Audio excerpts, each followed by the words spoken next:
আজি মই বনাবলৈ লৈছোঁ গাহৰিৰ এটা ৰেচিপি। প্ৰথমে মাংসখিনি ধুই কুকাৰ এটাত ভৰাই লৈ পানী আৰু নিমখ দি গেছত উঠাই দিলোঁ। মাংসখিনি বইল হ'বলৈ দি পিঁয়াজ এটা মিডিয়াম চাইজত কাটি ল'লোঁ আৰু লগতে এটা আলু কাটি ল'লোঁ। মছলা হিচাপে মই ৰেড চিলি পাউডাৰ, মিট মছলা আৰু জিৰা ধনিয়া গুড়ি অকণমান ল'লোঁ আৰু লগতে আদা নহৰু পেষ্ট এটা।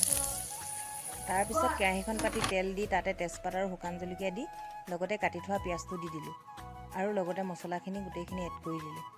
তাৰপিছত অলপ সময় লৰাই অকণমান ৰঙচুৱা কৰি হোৱালৈকে ভাজি থাকিলোঁ।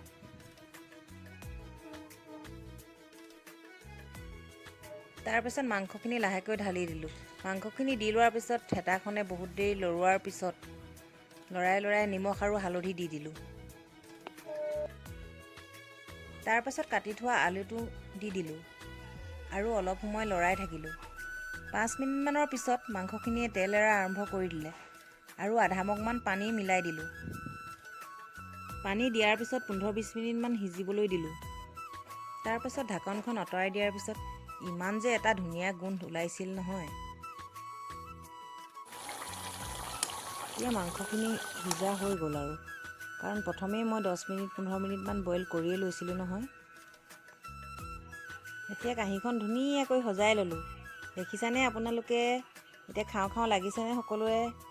আপোনালোকেও এনেকৈ গাহৰি মাংস ৰেচিপি বনাই খায়নে কেতিয়াবা? জনাবচোন দেই।